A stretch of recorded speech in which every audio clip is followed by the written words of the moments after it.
All right, good morning, agents. This is Kevin Lauren. I'm the Director of Training and Marketing here at Alta Realty Group. And today we're going to be going through some daily tasks that all realtors can do. And I guarantee if you do these daily tasks, you will get more business, you will drum up good conversations, and you'll get some good networking done. So before we get into today's presentation, I'm going to bring Bill Seitz, our corporate broker, on the line. Bill, good morning. How are you? Hey, good morning, Kevin. Good morning, and today's a lovely Wednesday for a webinar. So I believe Cameron Alley from Clearview Mortgage will not be joining us this morning. He, of course, has a new baby and a few important things that he's got to get to. So Cameron's not going to be joining us, but Bill, I think you're going to be bringing us up to speed with what's going on in mortgage land, right? Yeah, I'm going to give you a quick couple of things that are kind of going on. Not only in the market, but also just kind of a new product that's being rolled out with United Wholesale. And we'll let Cameron have the day off or the morning off. He's with his 3-week checkup for his new baby. So I think that's an important milestone that needs to be addressed. So we'll give him the day off. Do you want to pull up the treasury, Kevin? Sure, let me do that for you. All right, here we are. So last week, Jerome Powell, the Fed chair, they came out with some language. They're still chatting about inflation and slowing the economy down a little bit. There was a 25 basis point rate hike, so they have been doing 3/4 of basis points rate hikes for quite some time now. So it was a smaller rate hike than they've been doing. And if you look at the 10-year treasury, like this morning at 3.67, it's up about a quarter point or 25 basis points from last week and the prior week. So while it has been trading kind of flat for the last few weeks, it's up about 25 basis points, and we're still below the high in September. If you look there on the graph. Let's see, we peaked at, I think, September-ish there with over 4.2. And, it's just kind of, trading in that zone. So what does that mean for mortgage rates? As of last week, we're about 1% down from the 30-year fixed average from September. So at least there's been some mortgage relief. Rates are still not where we want them ideally, but they are lower than they have been, so that's encouraging. And so we'll just keep an eye on that.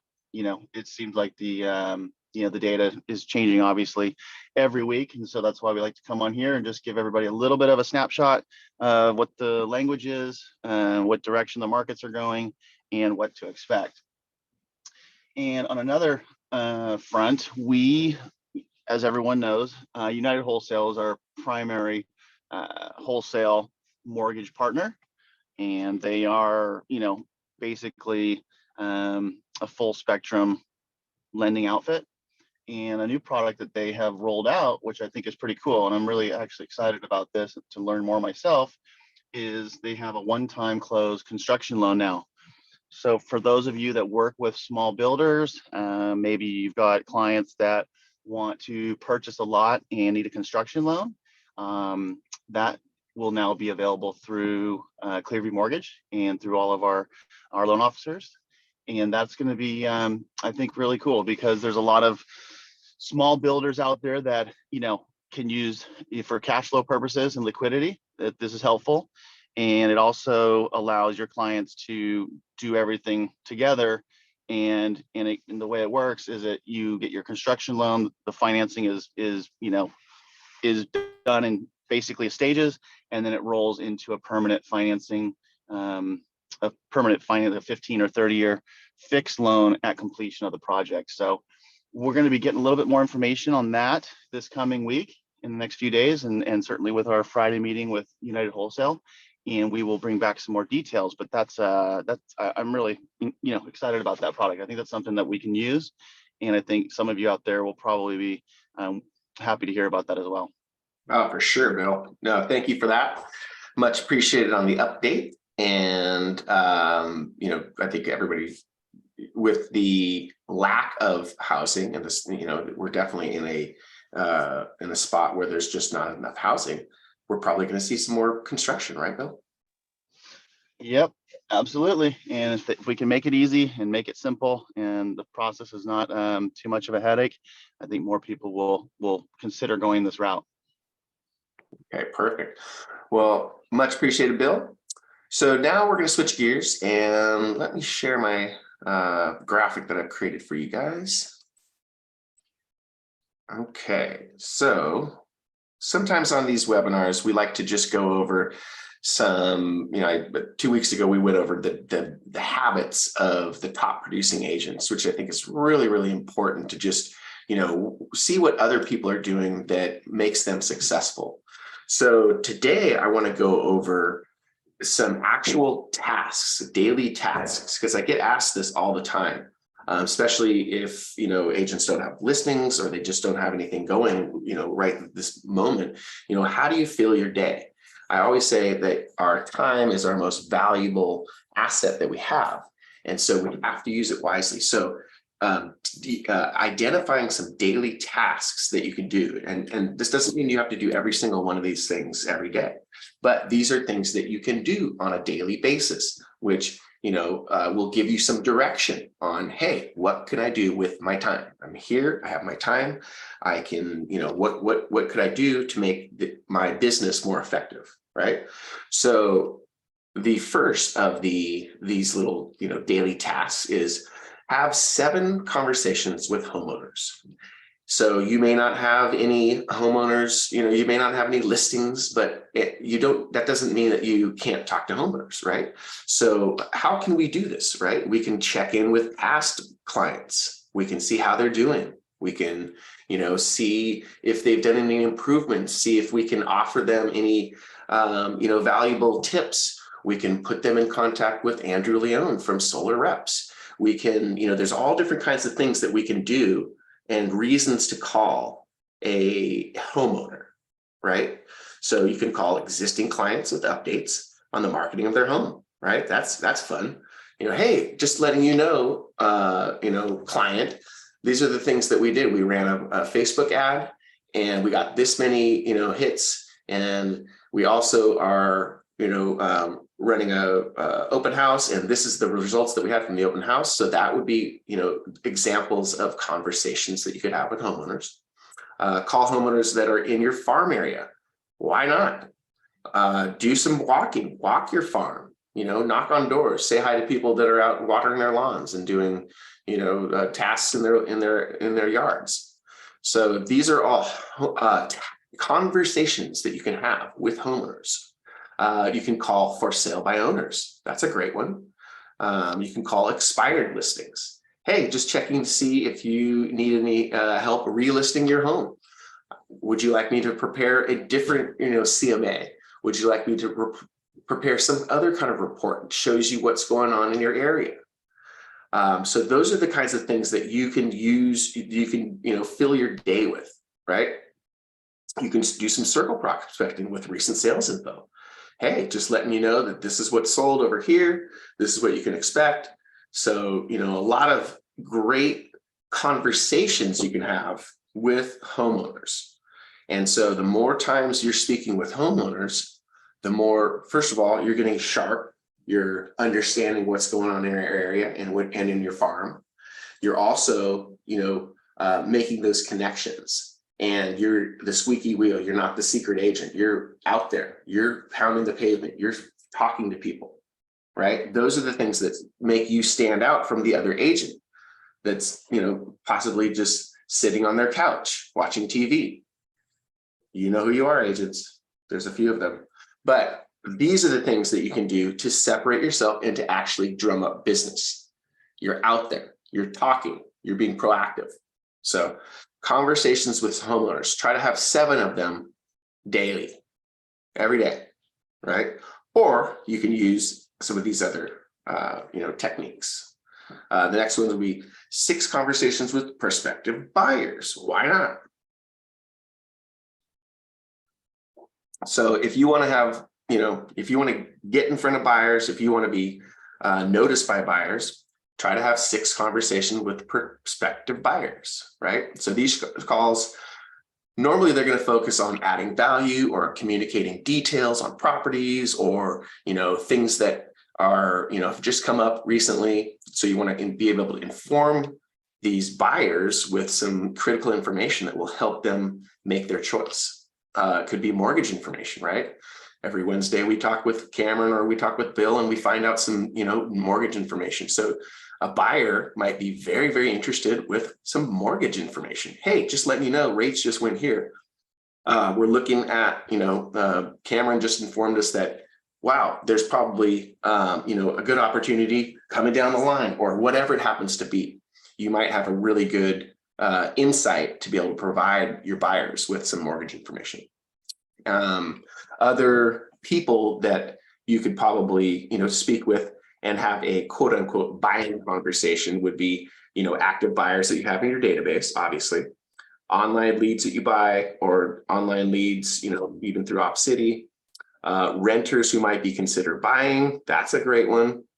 We always want to be, speaking with renters who are looking to move up and to actually be part of the American dream, buy a home, so having those conversations with renters who are thinking about buying, that's a great, one of your 6 conversations with prospective buyers. And then also buyers that you meet while hosting an open house. Golden, right? If you don't have the business, and Bill, will tell you this, when he was cutting his teeth in the real estate market, he did open houses every weekend, without doubt. And he would have those conversations with potential buyers. Just, you got to grind.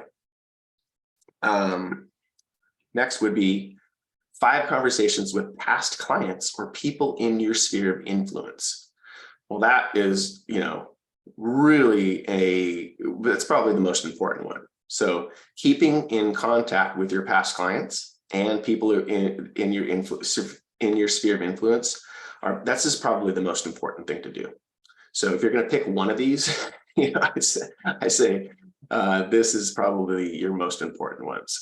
So, and I think this goes without saying, every successful, real estate business is driven by the repeat clients, the referrals, conversations made, the relationships made through these phone calls and these personal meetings. And of course, if it's a past client, you went through the, the sale, or you went through the purchase with them. It's, it's an emotional ride, right? And so you have that connection with that person. So you got to maintain that connection and make sure that you're making sure that that relationship is continuing to be there. So relationships, they die if you let them. And we're all guilty of this, even in our personal life. You just don't spend enough time, reaching out to somebody that and that relationship, it really can deteriorate over time. So maintaining that constant, relationship and communication throughout the years, that's what separates the really successful real estate people from those that, do a sale and then they just never talk to their client again. So super important to maintain those relationships. And by having conversations every day, you have 5 conversations every day with someone in that sphere of influence, even if it's just, you're leaving a message, right? The conversation is the goal, but if you're at least proactive and you're reaching out and you're trying to make those connections, that's what's really important. And it really does set you aside or set you apart from other agents.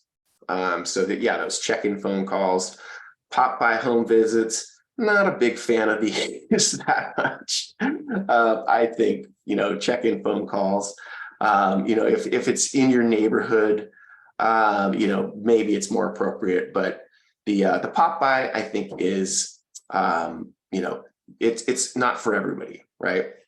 And it could be a little bit invasive. But just wishing, your people in your sphere of influence happy birthday, congratulating them on their anniversary.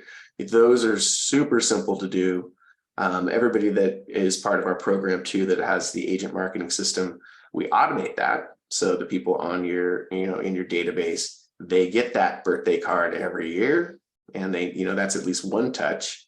And of course, sending those people in your sphere of influence in on your list, your monthly newsletter, all of those are very important. And, those are touches, but they're not conversations. So actually picking up a phone and saying, hey, happy birthday, or congratulating on an anniversary, that's a lot more effective. And especially if you're doing both, you're on it. That person that is in your database is like, wow, this person cares. They want to, congratulate me. They remember, it goes a long way. Next one on the list is providing information about sales that affect their home's value. Why the heck not? Right? Hey, I just heard that there was this home a street over just sold for, 2.4 million, or whatever it happens to be. Or, they're building a new school or a church or something in the area. It's just things that may affect the home value. Those are great things to just call and have a conversation with someone for. Inviting a person to coffee or lunch. Absolutely. That's something that, you should try to shoot for once a week, having some coffee or a lunch. I mean a minimum of once a week, sitting down with, again, someone in your sphere of influence and or someone that, is a past client or even a potential client. Inviting them to a client appreciation event. Well, we talk about this all the time, and I think that this is something that all of our agents should do at least once a year. Have a nice little client appreciation event at a local, ice cream parlor, pizza place, bowling alley, whatever it happens to be, and just spend a little bit of dough. It doesn't have to be a lot. You could spend $300, $400, $500 and have a nice little client appreciation event. And again, you get to invite them. So that's a conversation, right? Pick up a phone, say, hey, I'd like to invite you to this, appreciation event that I'm having. Come on down, ice cream on me, coffee on me, whatever it is. But again, you're out there, you're putting yourself out there. You're not the secret agent. You're really, making sure that people know that you are there doing your job, because that's the person that you want representing you. Next one, this is a great one, the handwritten note, right? And the handwritten note can be really, and should also be used for past clients and people in your sphere of influence.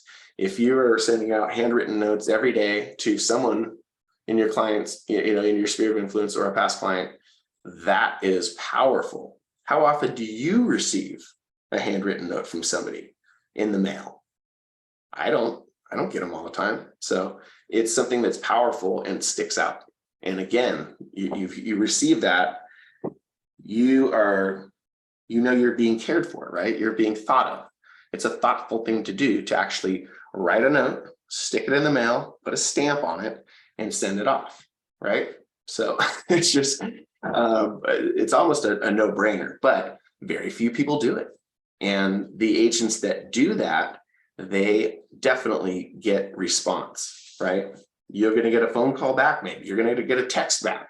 You're going to get maybe a written note back, so you're being kind of provocative in that way. So the handwritten notes that you can send to agents in your feeder market is also a great idea, right? So, when you're building a referral network with agents in your markets, where buyers typically move from when they're relocating, also known as a feeder market, this is a great way to build a consistent pipeline of future referrals. So I know we have some agents that, they know that there's a lot of people leaving California. And so they're making relationships with some of these adjacent communities. And then of course, helping their agent or their clients move out of the area, right? So sending a little handwritten note to some of these agents in these other areas, that is a great way to drum a business. And I've got a couple of these, examples of what you might say, right? So, and then this is kind of cool. The front of the custom cards should say something like, I love paying 30% referral fees for buyers moving to your city. How provocative is that? And then the actual note itself could say something like this: Dear agent, my name is Fred, and I'm a realtor with, Alta Realty Group, and I'm in Newport Beach. I love paying referral fees to people moving from your city to mine. I'll gladly pay a 30% referral fee to you for anyone you send my way. And I promise to provide them with the professional service they've come to expect after working with you. Continue to success, and I hope to hear from you soon. Sincerely, Bob. Right? So and I have a couple other, examples here. So these are ways that you can, drum up business by networking with other agents in other areas. Another good way is to download the ARG app and network with agents that have downloaded the app. So we have 270 agents. And so I want to see all of our agents download that app and network with each other. So we can really, really build this big network of ARG agents. We can, help each other. So that is another, that's a topic for another webinar, of course. The next one would be 3 properties shown or previewed, including video walkthroughs. So you can take your little iPhone out, your Android, do a quick video walkthrough and send that to 3 different prospects. Next one would be 2 video walkthroughs texted or emailed to prospects. Kind of the same thing, but if you're doing these little walkthroughs and you're texting them, to your clients, that's pretty powerful, right?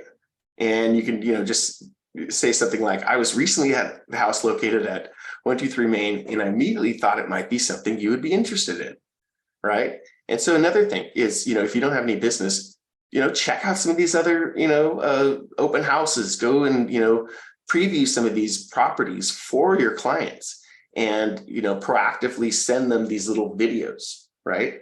I mean, if my agent did that, I'd be pretty excited. So very, very cool. And then the last one is to, send out 1 video unsolicited CMA.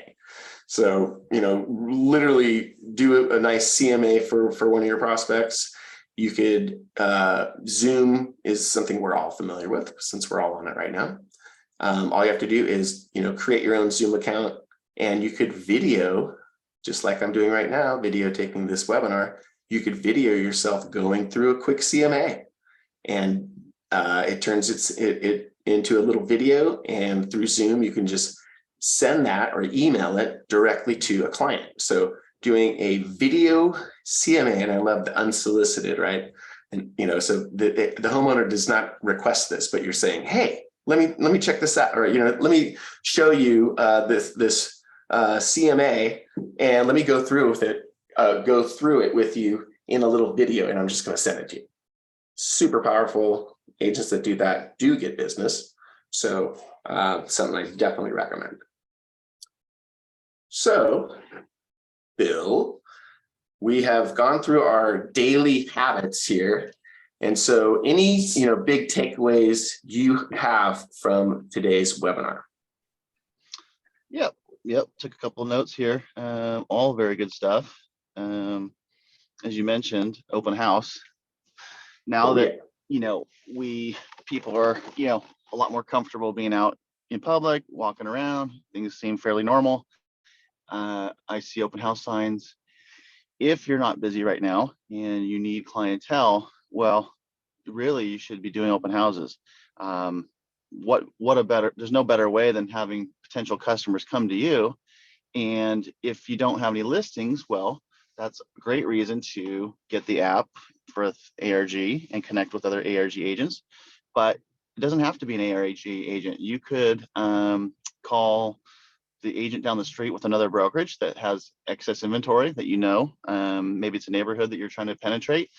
And usually agents will be okay with that. If you call them and say, hey, I'd like to do an open house this weekend, would you be willing to let me, sit on the home? And more often than not, I think you'll find that they'd be more than happy to have you help them sell the house, right?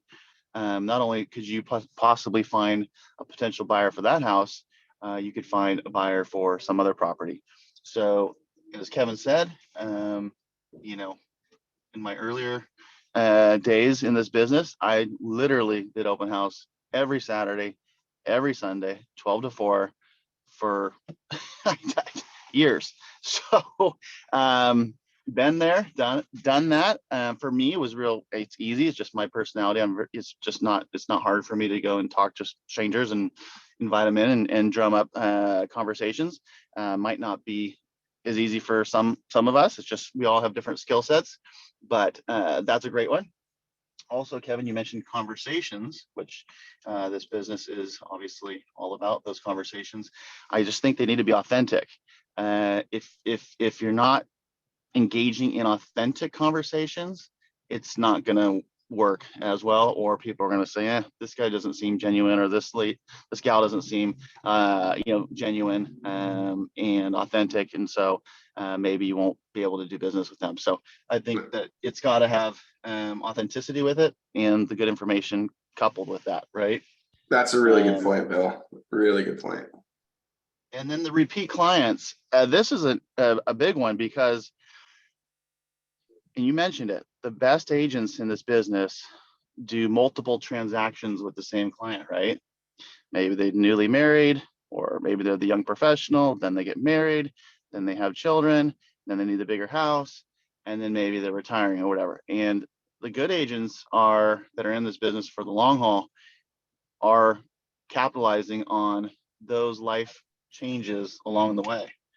And if you're taking one client that turns into 2, 3, 4, 5 transactions plus referrals off that one group or family or person, the alternative is every transaction is with a brand new client. And we know the cost of acquisition with any brand new client, it's a lot more energy, right? Than staying top of mind, then making sure you reach out to them, making sure you're touching them. And we're all guilty of this to some degree, but the reality is that the top agents are 100% mindful of this and understand that one family or one client can be the conduit or the catalyst to multiple transactions. And if we're constantly trying to find the new client and we're not taking care of the old clients, we're working a lot harder and we're making a lot less money.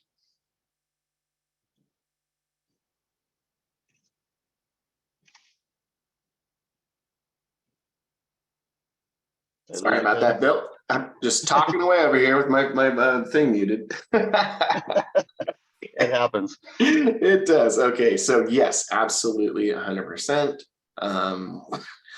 This is one of the things that we talk about all the time, is just, being genuine and actually, keeping these clients and really looking at a client as, it's not just one transaction. It is kind of a lifetime client mindset, so you're not just looking at a client like, oh, this is the one and done.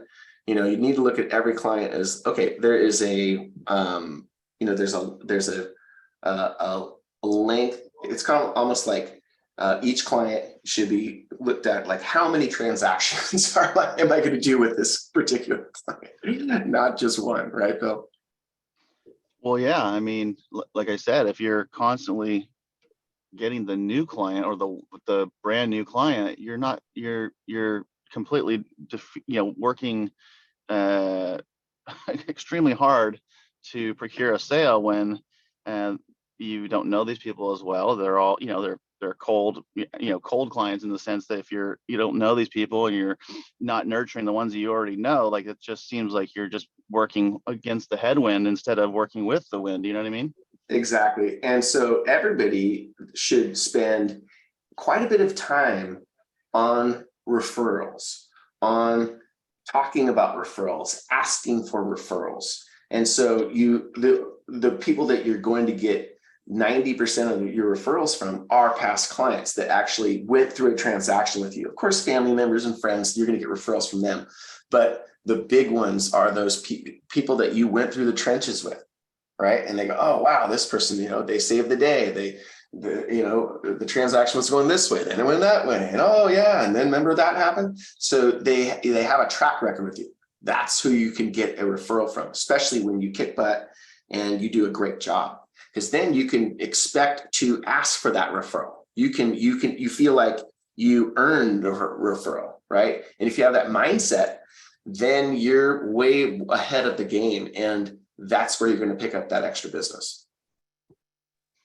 So 100%. yeah, absolutely. Any other takeaways from today's presentation, Bill?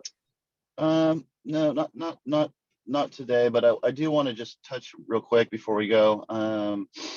I know last week we had the presentation with Adam and his support person from Tycor, and I wasn't obviously able to be on that webinar, but I did listen to it, the replay, and I think that they brought up some good points about different things that could be on the prelim and different pitfalls or things to look for.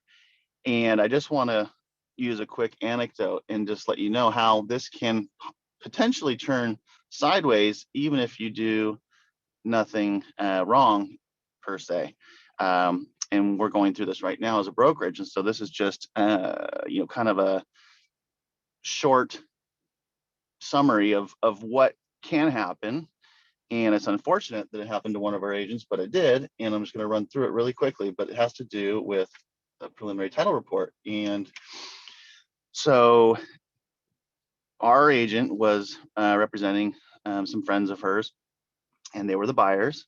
And there was another brokerage obviously on the listing side, and they disclosed basically that there wasn't the ADU that was on the property was fully permitted. Okay. It ends up they close on the transaction, blah blah blah. The buyers were under the impression that it was fully permitted, so they, when they go to sell it down the road, they'll be able to disclose that as well and be comfortable in doing that.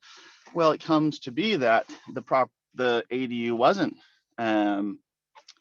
fully permitted, and so it was marketed through the MLS, through different marketing pieces, flyers, etc., that it was, but in actuality, it wasn't. And the prelim had something on it, not particularly specific to the ADU, but with the lot itself.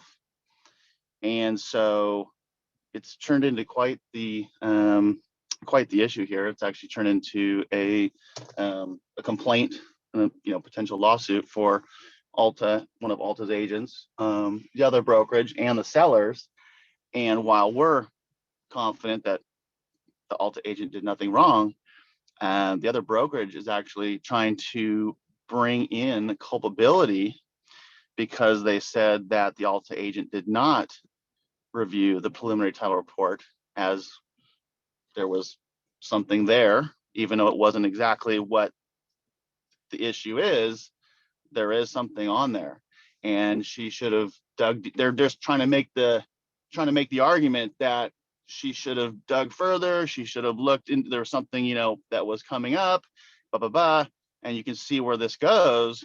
And that's why we wanted to have this conversation last week, in that if you're doing transactions and you aren't looking at these preliminary title reports before you get into contract or go deep into the transaction, you're potentially putting yourself and the brokerage into a position of liability and culpability. And we all know with today's world, with a litigious environment, people aren't going to bat an eye to push blame somewhere, even if it's not particularly your blame, but they can find an angle. So this is one area that I think is overlooked by agents, and agents just assume that there's clean title, or they just assume that it's reflected properly. And I think that it's just a reminder to everybody to make sure when you, and you should probably, if you're the listing agent, you should probably look into this thing over right away once you get it listed, order the prelim, make sure that everything's clean, everything's good. If there's something there, you can call your title rep or call Adam or, your go-to and get it, stay ahead of it instead of working from behind and having it become a big issue. So just wanted to run through that with everybody this morning, because I think that is something that's very important and something that's overlooked by many agents. Yeah, no, for sure. And well said, Bill.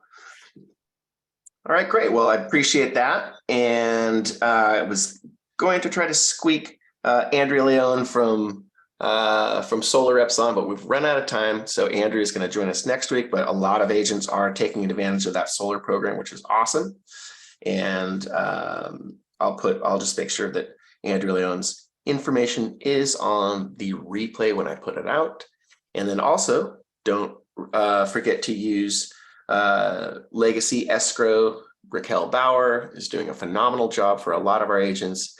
And so if you have a listing and you need any kind of net sheets or anything from her, she is available for all of you and she's ready to rock and roll. So, and her information is always on the replays and always on the Wednesday webinar invites as well. So don't hesitate to call Raquel Bauer from Legacy Escrow. All right, guys, thanks so much for coming on the line. Really appreciate you guys, and get out there making a great week and a very productive week with these new 7 daily tasks that we've all learned about. So let's reconsider next week, and we will see you guys all on the webinar next week. Bye-bye.